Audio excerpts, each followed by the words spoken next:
এক দশকেরও বেশি সময় ধরে গ্লোবাল টেররিজমের ব্র্যান্ড অ্যাম্বাসেডর ছিল ওসামা বিন লাদেন। জায়গায় জায়গায় বম মারা, প্লেন হাইজ্যাক করা, মানুষকে হস্টেজ বানানো, এইসব ছিল লাদেনের নিত্য নৈমিত্তিক কাজ। আমেরিকা সহ গোটা পৃথিবীর ইন্টেলিজেন্স বাহিনীকে নাস্তানাবুদ করে রেখেছিল। 1996 এবং 1998-এ দুটো ফতোয়া জারি করে আল কায়দা এবং বিন লাদেনের পক্ষ থেকে আমেরিকার এগেনস্টে ওয়ার ডিক্লেয়ার করা হয়। শুধু আমেরিকার সরকারের ওপর নয়, আমেরিকার সাধারণ মানুষের ওপরেও। শুরুতে সবাই ভেবেছিল এটা হয়তো শুধুই হম্বিতম্বি এবং ফাঁকা আওয়াজ। খবরে আসার জন্য আল কায়দার পক্ষ থেকে এই ধরনের হুমকি দেওয়া হচ্ছে। কিন্তু সবার এই ভুল ধারণা ভেঙে যায় 7ই আগস্ট 1998-এ, যখন ইস্ট আফ্রিকার দুটো ক্যাপিটাল সিটি তানজানিয়ার দার এস সালাম এবং কেনিয়ার নাইরোবিয়াতে ইউএস এম্বাসিতে ট্র্যাক বম এক্সপ্লোশন করা হয়। এবং এরপর ইউএসের বিভিন্ন জায়গায় টেররিস্ট অ্যাটাক করা শুরু হয় এবং ইতিহাসের সবথেকে বড় টেররিস্ট অ্যাটাক করা হয় 11 সেপ্টেম্বর 2001-এ, যেটাকে আমরা 9/11-এর ঘটনা বলেও জানি।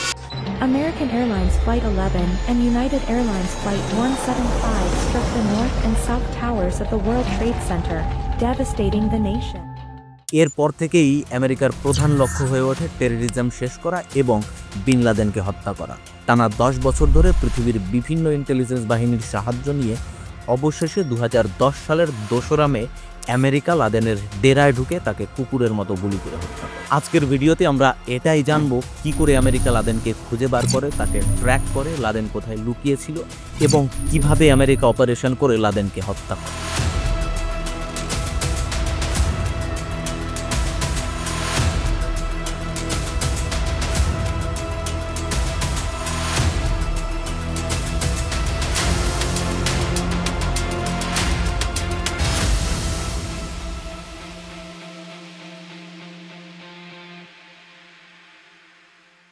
9/11-এর ঘটনার পর এর মাস্টারমাইন্ড লাদেনকে খুঁজে বার করা আমেরিকার ফার্স্ট প্রায়োরিটি হয়ে দাঁড়ায়। তারা যে কোনো মূল্যে লাদেনকে খুঁজে বার করতে চায়। 9/11-এর ঘটনার কিছুদিন পরেই আমেরিকার হাতে সুযোগ আসে লাদেনকে ধরার বা তাকে হত্যা করার। আমেরিকার ইন্টেলিজেন্স বাহিনী সিআইএ বহুদিন ধরেই লাদেনের মুভমেন্ট ট্র্যাক করছিল। 2001 সালের 10ই নভেম্বর সিআইএ লাদেনকে আফগানিস্তানের জালালাবাদে ট্র্যাক করে এবং তাদের কাছে খবর আসে লাদেন তালিবানের ট্রেনিং সেন্টারে যাবে, যেটা টোরা বোরা মাউন্টেনে রয়েছে। আমেরিকা তাদের স্পেশাল ফোর্স এবং আরও কয়েকটা দেশের সেনাদের নিয়ে টোরা বোরা মাউন্টেনে অ্যাটাক করে। 30 নভেম্বর থেকে 15 ডিসেম্বর পর্যন্ত টোরা বোরা মাউন্টেনে আন্ধাধুন বম মারা হয় এবং পুরো পাহাড়কে কাঁপিয়ে দেওয়া হয়। বাট বিন লাদেন সেখান থেকে পালিয়ে যায়। আমেরিকার হাতের ফাঁক দিয়ে বিন লাদেন বেরিয়ে যায় এবং এত বড় সুযোগ তাদের হাত থেকে মিস হয়ে যায়। তবে আফগানিস্তান থেকে তালিবান সন্দেহে বেশ কয়েকজন যুবককে ধরে নিয়ে আসে আমেরিকা, যাদের মধ্যে মোহাম্মদ মানি আহমেদ আল কুয়াতনি নামেও এক যুবক ছিল, যে লাদেনকে ধরার ক্ষেত্রে প্রথম ক্লুটা দিয়েছিল, যেটা একটু পরে ভিডিওতে বলছি কে এই মানি আহমেদ আল কুয়াতনি, এই সমস্ত কিছু। আফগানিস্তান থেকে পালিয়ে যাওয়ার পর বিন লাদেন একদম নিরুদ্দেশ হয়ে যায়। কোথায় আছে, কি করছে, কোনো খবরই পাওয়া যায় না। এবং এখন লাদেনকে ধরা আরও বেশি কঠিন এবং আরও চ্যালেঞ্জিং হয়ে উঠেছিল, কারণ 1998 সালের আগস্ট মাসে স্যাটেলাইট ফোন ট্র্যাক করে লাদেনের বেসে একটা মিসাইল স্ট্রাইক করা হয় এবং এরপর থেকেই লাদেন মোবাইল, ইন্টারনেট, পেজার এই সমস্ত কিছু ব্যবহার করা বন্ধ করে দেয়। লাদেন কোথাও খবর পাঠানোর জন্য পুরনো কুরিয়ার পদ্ধতি অবলম্বন করতে শুরু করে। সে তার বিশ্বস্ত কুরিয়ারদের মাধ্যমে এক জায়গা থেকে অন্য জায়গায় খবরগুলো আদান প্রদান করত। লাদেনকে ধরার এখন একমাত্র রাস্তা ছিল তার কুরিয়ার বা খবরিদের খুঁজে বার করা, যেটা কঠিন হলেও নামুমকিন ছিল না।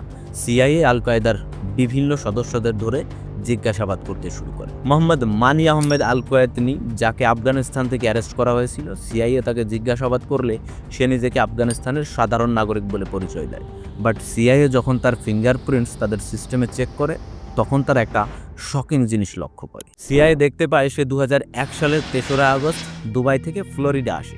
সেখানে তাকে একজন ইমিগ্রেশন অফিসার সন্দেহ করে এবং তাকে জিজ্ঞাসাবাদ করতে শুরু করে। তার কাছে মাত্র $800 ক্যাশ ছিল এবং সে একটা ওয়ান ওয়ে টিকিট নিয়ে এসেছিল, যার কারণে ইমিগ্রেশন অফিসার ভেবেছিল সে হয়তো ইল্লিগাল ইমিগ্রেন্ট হওয়ার জন্য ইউএসএ এসছে, তাই তাকে দুবাই ফেরত পাঠিয়ে দেওয়া হয়, আমেরিকায় এন্ট্রি দেওয়া হয় না। বাট সে আসলে এসেছিল 9/11-এর অ্যাটাকে 20তম টেররিস্ট হিসেবে যোগদান করার জন্য। এই সমস্ত কিছু জানতে পেরে সিআইএ তাকে টানা 48 দিন ধরে নিজেদের মতো করে ইন্টারোগেট করে এবং এই সময়ে সে আবু আহমেদ আল কুয়াদির কথা উল্লেখ করে, যে আল কায়দার ইনার সার্কেলের পার্ট ছিল। কিছুদিন পর খালিদ শেখ মোহাম্মদকে ইন্টারোগেট করা হয়, যে আল কায়দার অপারেশনাল চিফ ছিল। সে বলে সেও আল কয়েদির সঙ্গে পরিচিত ছিল। 2004 সালে সিআইএ হাসান গুলকে অ্যারেস্ট করে, যার কাছে একটা চিঠি ছিল যেটা লাদেনের কাছ থেকে এসেছিল। হাসান গুলকে জিজ্ঞাসাবাদ করলে সে খোলাসা করে যে বিন লাদেন তার বিশ্বস্ত খবরই আল কয়েদির উপরে ভীষণভাবে নির্ভরশীল এবং আল কয়েদি লাদেনের খুবই ক্লোজ এবং অনেক সময় ধরেই আল কয়েদিকে কোথাও দেখা যাচ্ছিল না এবং এটাই ইন্ডিকেট করছিল যে আল কয়েদি হয়তো লাদেনের সঙ্গেই ট্রাভেল করছে। মোহাম্মদ মানি আহমেদ, খালিদ শেখ মোহাম্মদ, হাসান গুল প্রত্যেকের দেওয়া স্বীকারোক্তি এবং সমস্ত সম্ভাবনা আল কয়েদির দিকেই ইন্ডিকেট করছিল এবং সমস্ত ইনভেস্টিগেশন আল কয়েদির দিকে শিফট হয়ে যায়, কারণ আল কয়েদি একমাত্র লাদেনের সঠিক লোকেশন দিতে পারবে। এরপর থেকেই সিআইএ উঠে পড়ে লাগে আল কয়েদিকে খোঁজার জন্য। আল কয়েদির আসল নাম কি, তার পুরনো হিস্ট্রি কি, সে এখনও আল কায়দার মেম্বারদের সঙ্গে যোগাযোগ করছে কিনা, করলে কিভাবে করছে, এই সমস্ত কিছু তদন্ত করতে শুরু করে তারা। যখন সিআইএর কাছে কোনো খবরই আসছিল না, মনে হচ্ছিল আল কয়েদিকে খুঁজে পাওয়া সম্ভবই নয়, ঠিক তখনই 2007 সালে সিআইএ আল কয়েদির আসল নাম জানতে পারে, ইব্রাহিম আহমেদ। যদিও এটা তাদের নিজেদের রিসার্চ থেকে আসেনি, অন্য একটা এজেন্সির কাছ থেকে তারা এটা জানতে পারে। আল কয়েদি ওরফে ইব্রাহিম আহমেদ, যার জন্ম কুয়েতে হয়েছিল বাট তার ফ্যামিলি পাকিস্তানি ছিল। আল কয়েদির বাবা মা পাকিস্তান থেকে কুয়েতে শিফট করে যায় এবং সেখানে গিয়েই আল কয়েদির জন্ম হয়, সেখানেই বেড়ে ওঠা, সেখানেই পড়ালেখা সমস্ত কিছু, এবং পরে গিয়ে সে আল কায়দার সঙ্গে যোগ। 2009 সালে সিআইএ জানতে পারে যে আল কয়েদি পাকিস্তানে রয়েছে। এনএসএ অর্থাৎ national security agency Persian golf country থেকে পাকিস্তানে যত কল যাচ্ছিল সমস্ত কল তারা ট্র্যাপ করতে শুরু করে। এর কারণ ছিল আল কয়েদি তার পুরনো কোনো না কোনো বন্ধুর সঙ্গে নিশ্চয়ই যোগাযোগ করবে এবং এই তুক্কা সঠিক হয় অবশেষে 2010 সালে। এনএসএ আল কয়েদিকে ট্র্যাক করতে সক্ষম হয় এবং তারা আল কয়েদির সঙ্গে তার পুরনো বন্ধুর কথোপকথন শুনতে পায়। লাদেনের বন্ধু জিজ্ঞাসা করে, তুমি কোথায় আছো? আমরা তোমায় খুব মিস করি, কি চলছে তোমার লাইফে এবং তুমি আজকাল কি করছো? কয়েদি উত্তর দেয়, আমি তাদের কাছেই ফিরে এসেছি যাদের সাথে আগে ছিলাম। এরপর দুজনে একটা পজ নেয়, যেন কয়েদির বন্ধু তার কথার অর্থ বুঝতে পেরেছিল এবং সে লাদেনের ইনার সার্কেলেই ফিরে গেছে যাদের সঙ্গে সে আগে ছিল। এনএসএ আল কয়েদির মোবাইল ট্র্যাক করে তার লোকেশন বার করে এবং তাকে পাকিস্তানের পেশাওয়ারে ট্র্যাক করে। সেখান থেকে পাকিস্তানি সিআইএ এজেন্ট তাকে অ্যাবোটাবাদের কম্পাউন্ড পর্যন্ত ফলো করে যেখানে বিন লাদেন লুকিয়েছিল।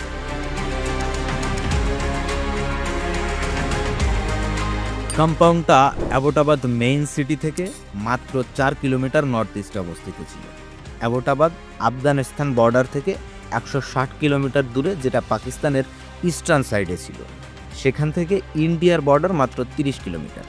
কম্পাউন্ডের মাত্র 1.3 কিলোমিটার সাউথ ওয়েস্টে পাকিস্তানি মিলিটারি একাডেমি ছিল। এই ছিল কম্পাউন্ডের লোকেশন। 3 ফ্লোর বিশিষ্ট এই কম্পাউন্ডের মোট ক্ষেত্রফল ছিল 38,000 স্কোয়ার ফিট, যেটা আশেপাশের বাড়ি থেকে অনেক বড় ছিল। কম্পাউন্ডের চারপাশে 12 থেকে 18 ফিট উঁচু ওয়াল ছিল, যার উপরে আবার কাঁটাতার পেঁচানো ছিল। কম্পাউন্ডের মেইন বিল্ডিংয়ে ঢোকার জন্য 2টো সিকিউরিটি গেট ছিল। কম্পাউন্ডের ভেতরে না কোনো ল্যান্ডলাইন, না টেলিফোন, না কোনো ইন্টারনেট সংযোগ, কোনো কিছুই ছিল না। সিআইএ লাদেনের খোঁজ পেলেও লাদেন সেখানে আছে কিনা এটা তারা নিশ্চিত ছিল না, যার কারণে কম্পাউন্ডের আরও ডিটেলস জানাটা সিআইএর জন্য আবশ্যক ছিল। এর ফলে তারা আরও সার্ভিলেন্স বাড়িয়ে দেয়।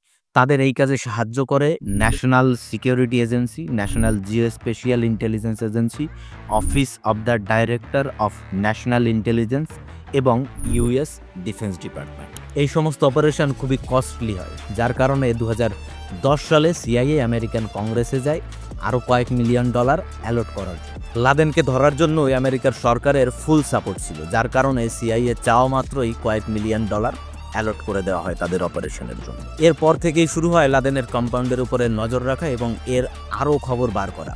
সিআইএ বিভিন্ন স্যাটেলাইট ইমেজ কালেক্ট করতে শুরু করে এবং 24 ঘন্টা কম্পাউন্ডের উপরে নজর রাখার জন্য কম্পাউন্ডের পাশেই একটা বাড়ি ভাড়া নেয়, যাতে তারা নজর রাখতে পারে যে কে কম্পাউন্ডের ভেতরে যাচ্ছে, কে ভেতর থেকে বাইরে আসছে, সমস্ত কিছু। এছাড়াও সিআইএ একজন পাকিস্তানি ডক্টর শাকিল আফ্রিদির সাহায্য নিয়ে একটা fake polio vaccination camp organise করে, যার উদ্দেশ্য ছিল ফিমেল নার্সরা কম্পাউন্ডের ভেতরে প্রবেশ করবে এবং সমস্ত ডিটেল কালেক্ট করবে। এছাড়াও ভ্যাকসিন লাগানোর বাহানায় বাচ্চাদের ডিএনএ স্যাম্পল কালেক্ট করবে। সিআইএ যে স্যাটেলাইট ইমেজগুলো সংগ্রহ করে তাতে তারা একটা জিনিস লক্ষ্য করে যে একজন লম্বা দাড়িওয়ালা লোক বেশ কয়েকবার কম্পাউন্ডের ভেতরে ঘোরাঘুরি করছে এবং স্যাটেলাইট ইমেজ থেকে তারা এমন একটা জিনিস লক্ষ্য করে যার থেকে তারা শিওর হয়ে যায় যে লাদেন কম্পাউন্ডের ভেতরেই রয়েছে। সিআইএ লক্ষ্য করে কম্পাউন্ডের মেইন বিল্ডিংয়ের 3rd ফ্লোরের ব্যালকনিতে একটা 7 ফুট উঁচু দেওয়াল রয়েছে, যেটা 6 ফুট 4 ইঞ্চির লাদেনের লুকোনোর জন্য যথেষ্ট ছিল। আমেরিকা লাদেনকে তো খুঁজে পেয়ে গেছিল, বাট তাদের পরবর্তী টাস্ক ছিল লাদেনকে হত্যা করা। তবে এটা কোনো ছোট কাজ ছিল না। সামান্য ভুল হলেই লাদেন হাত থেকে বেরিয়ে যাবে এবং আমেরিকা এক্সপোজ হয়ে যাবে, যার কারণে আমেরিকা খুবই সন্তর্পণে প্রতিটা স্টেপ ভেবে চিন্তে নিচ্ছিল। US military, president Obama, vice president Joe Biden এবং আরও বড় বড় লোক এই মিশনের সঙ্গে সরাসরি যুক্ত ছিল। তাদের প্রত্যেকের কী রোল ছিল, ইউএস মিলিটারির কী রোল ছিল এবং কোন কোন দিক এক্সপ্লোর করে অবশেষে এক্স্যাক্ট মিশনের প্ল্যান করা হয়, এই সমস্ত কিছু এবার বলবো, যেটা কোনো বলিউড সিনেমার স্ক্রিপ্টের থেকে কম।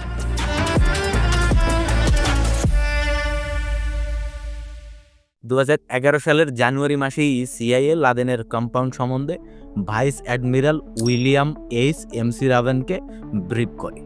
ভাইস অ্যাডমিরাল ইউএস মিলিটারির অনেক বড় পোস্ট হয়। এমসি রাভেন 1990 সালে স্পেশাল অপারেশন নিয়ে একটা থিসিস পাবলিশ করেন।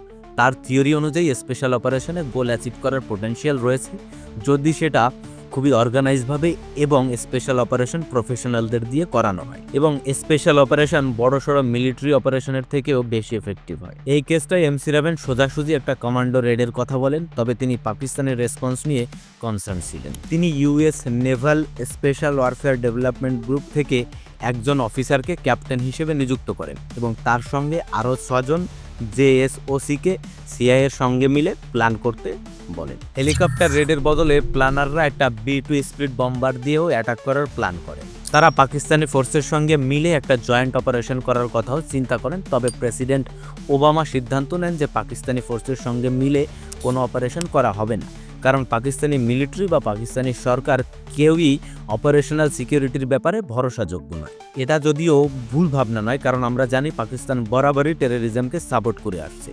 তাই পাকিস্তান যদি জানতে পারে যে আমেরিকা লাদেনকে খুঁজে পেয়ে গেছে, তাহলে তারা আমেরিকাকে সাহায্য তো করবেই না, উল্টে লাদেনকে অন্য কোথাও লুকিয়ে দেবে। প্রেসিডেন্টের একজন অ্যাডভাইজার বলেন পাকিস্তান 1 ন্যানোসেকেন্ডও এটা সিক্রেট রাখতে পারবে না। 14 March president Obama national security কাউন্সিলের সঙ্গে দেখা করেন এবং তিনি জানান মিশনটা এক্সপোজ হয়ে যেতে পারে, তাই দ্রুত কাজ করতে হবে। এর কারণ ছিল ওবামা পাকিস্তানের ইনভলভমেন্ট নিয়ে চিন্তিত ছিল।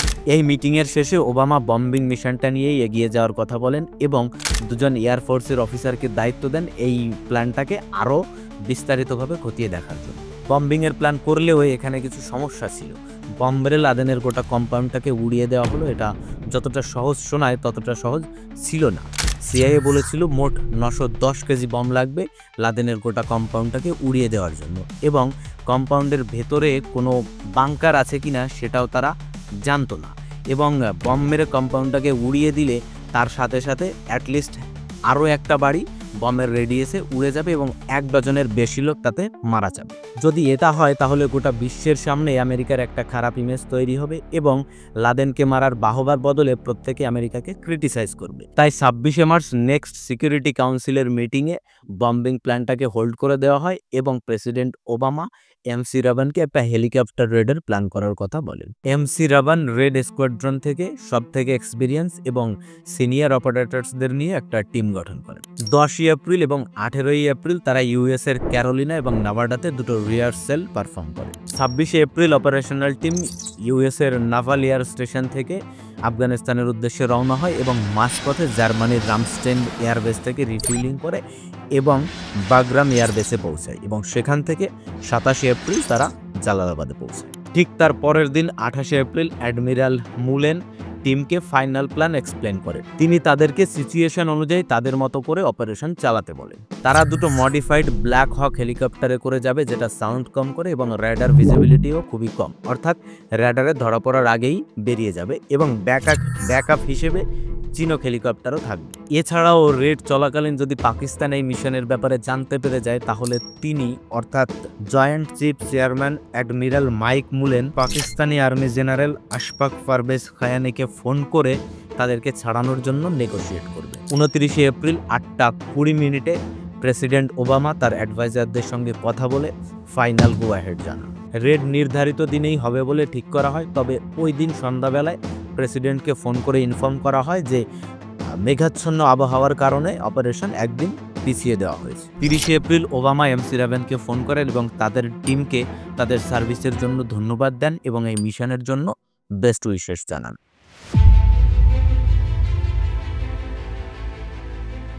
অবশেষে আসে সেই দিন, 1 মে 2011 রাত 11:10 বিন লাদেন যখন তার তৃতীয় স্ত্রী এবং তার 3 বছরের ছেলের সঙ্গে নিজের কম্পাউন্ডের মেইন বিল্ডিংয়ের 2nd ফ্লোরের বেডরুমে নিশ্চিন্তে ঘুমাচ্ছিল, ঠিক তখনই 250 কিলোমিটার দূরে আফগানিস্তানের জালালাবাদে 24 জন কমান্ডো এবং একটা মিলিটারি ট্রেন্ড কুকুর দুটো ব্ল্যাক হক হেলিকপ্টারে করে রওনা দেয় গন্তব্য বিন লাদেনের কম্পাউন্ড। 11:15 থেকে 11:30 মধ্যে তারা পাকিস্তানে প্রবেশ করে। তাদের সাথে ব্যাকআপ হিসেবে ছিল আরও দুটো চিনুক হেলিকপ্টার। জালালাবাদ থেকে বেরোনোর 1 ঘন্টা 10 মিনিট পর তারা অ্যাবোটাবাদের কম্পাউন্ডে পৌঁছায়। হেলিকপ্টার থেকে নামার পর কিছু সোলজার গোটা কম্পাউন্ডটাকে ঘিরে ফেলে লোকাল লোকজনদের দূরে রাখার জন্য। রেড শুরু হওয়ার ঠিক 10 মিনিট পর একটা প্রবলেম দেখা দেয়। 2nd হকটা হাওয়ার কারণে একটু বেঁকে যায় এবং ক্র্যাশ ল্যান্ডিং করে ফেলে। বাইরে এত শব্দ পেয়ে লাদেন এবং তার তৃতীয় স্ত্রী ভাবে বাইরে হয়তো ঝড় উঠেছে, তাই তারা ব্যালকনিতে যায় বাইরে কি হচ্ছে সেটা দেখার জন্য। বাট 1 মে ছিল অমাবস্যার রাত, বাইরে ঘুটঘুটে অন্ধকার থাকার কারণে তারা কিছুই দেখতে পায় না। লাদেনের তৃতীয় স্ত্রী সাদা লাইট অন করতে গেলে বিন লাদেন তাকে বাধা দেয় এবং লাইট অন করতে বারণ করে। সে তার ছেলে খালিদকে ডাক দেয় যে 1st ফ্লোরে বেডরুমে ঘুমিয়েছিল। সাদা তার ছেলেমেয়েরা কেমন আছে সেটা দেখতে যায় এবং ফিরে এসে সে দেখে লাদেনের 2 মেয়ে মরিয়ম এবং সুমাইয়া লাদেনের কাছে এসেছে এবং তারা বাইরের এরকম অবস্থা দেখে কালমা পড়তে শুরু করে। ওসামা বিন লাদেন তার ফ্যামিলিকে বলে আমেরিকা তাদের উপরে অ্যাটাক করেছে এবং তাদেরকে রুম থেকে চলে যেতে বলে। অন্যদিকে ইব্রাহিম আল কোয়েদি পাকিস্তানি বডিগার্ড এবং লাদেনের পার্সোনাল কুরিয়ার, যার কথা শুরু থেকেই বলছি এবং যাকে ফলো করে এই CIA কম্পাউন্ড অব্দি পৌঁছেছে, সে তার স্ত্রী মারিয়াম এবং বাচ্চাদের সাথে ঘুমাচ্ছিল। বাইরের এত শোরগোলে তার ঘুম ভেঙে যায় এবং সে নিজের ছেলে মেয়েদেরকে শান্ত করতে লাগে। ঠিক এই সময় তার ফোন বেজে ওঠে। কুয়েতি ফোন তুলে জিজ্ঞাসা করে এটা তার ভাই আবরার কিনা। আবরার সেও একজন বডিগার্ড যে তার ফ্যামিলি নিয়ে মেইন হাউসে থাকে। কুয়েতি কোনো রেসপন্স না পেয়ে ফোনে বলে, আবরার আমি তোমায় শুনতে পাচ্ছি না, আমি আসছি। ঠিক তখনই দরজায় কেউ নক করে। এটা কি তুমি আবরার? কুয়েতি জিজ্ঞাসা করে। ঠিক ওই মুহূর্তেই জানালা দিয়ে আসা একটা বুলেট তার শরীর ফুটো করে বেরিয়ে যায় এবং সে মাটিতে লুটিয়ে পড়ে। মারিয়ামের ডান কাঁধেও শুট করা হয়। উল্টো দিকে মেইন বিল্ডিংয়ে লাদেনের ফ্যামিলি লাদেনকে ছেড়ে যেতে রিফিউজ করে। লাদেনের মেয়ে মারিয়াম তার বাচ্চাদের নিয়ে ব্যালকনিতে যায় বাইরে কি হচ্ছে সেটা দেখার জন্য। ঠিক তখনই তারা একটা এক্সপ্লোশনের শব্দ শুনতে পায়, যেটা হয়তো দরজা ভাঙার শব্দ ছিল। তারা ছাদের উপরে এবং সিঁড়িতেও ওই US সোলজারদের পায়ের শব্দ শুনতে পায়। সাদা ঠিক সেই সময় একজন US সোলজারকে রুমের বাইরে ল্যান্ড করতে দেখে এবং সে বন্দুক এম করে লাদেনের সামনে দাঁড়িয়ে রয়েছে। ওই অবস্থা দেখে সাদা তার উপরে ঝাঁপিয়ে পড়ে এবং US সোলজার নো নো বলে চিৎকার করে এবং সাদার হাঁটুতে গুলি করে সে ইনজিয়ার্ড হয়ে বেডে শুয়ে পড়ে। ঠিক তখনই একটা গুলির শব্দ তার কানে ভেসে আসে, যেটা লাদেনের কপাল ফুটো করে বেরিয়ে যায় এবং লাদেন মাটিতে লুটিয়ে পড়ে। লাদেনের মাথার পেছনটা রক্তে ভেসে যায় এবং লাদেনের মেয়ে মারিয়াম তাকে আইডেন্টিফাই করে। এই অপারেশনে বিন লাদেন বাদেও আরও 4 জন মারা যায়। ইব্রাহিম আল কোয়েদি বা আবু আহমেদ আল কোয়েদি, তার ভাই আবরার এবং আবরারের স্ত্রী বুশরা এবং লাদেনের ছেলে খালিদ বিন লাদেন। এই সম্পূর্ণ অপারেশনটা সিচুয়েশন রুমে বসে president Obama, Joe Biden, Hillary Clinton সহ আরও অনেকেই দেখছিলেন। US একটা রেড টিমিং এর ব্যবস্থা করে যারা পুরো অপারেশনটা পর্যবেক্ষণ করছিল যে কোনো ভুল ত্রুটি হচ্ছে কিনা। পুরো অপারেশনটা সম্পূর্ণ হয় রাত 1:06 যেটা অ্যাপ্রক্সিমেটলি 36 মিনিট চলেছিল। যে ব্ল্যাক হকটা ক্র্যাশ করেছিল সেটাকে পুরোপুরি ধ্বংস করে দেওয়া হয় এবং 1:20 নাগাদ লাদেনের ডেড বডি নিয়ে সোলজাররা কম্পাউন্ড ত্যাগ করে এবং 2:16 নাগাদ তারা পাকিস্তান থেকে আফগানিস্তানে প্রবেশ করে। লাদেনের বডি শনাক্ত করার পর US সোলজাররা লাদেনের বডিটা আরব সাগরে সমাধিস্থ করে। 1 দশক ধরে লাদেনকে ট্র্যাক করার পর অবশেষে আমেরিকা সফল হয়। টেররিজমের ব্র্যান্ড অ্যাম্বাসেডারকে তার ডেরায় ঢুকেই তাকে হত্যা করে। টেররিস্ট যত বড়ই হোক না কেন তার ধ্বংস অনিবার্য। অশুভ শক্তির হয়তো মনে হতে পারে যে সে জয়ী হয়েছে, তবে সেটা সাময়িক, চিরস্থায়ী। ভিডিও ভালো লাগলে লাইক করে বন্ধু বান্ধবদের সঙ্গে শেয়ার করুন। আজকের ভিডিও সম্পর্কে আপনার মতামত আমাদের কমেন্ট করে জানান এবং বাংলায় এই ধরনের ভিডিও দেখতে হলে সাবস্ক্রাইব করুন।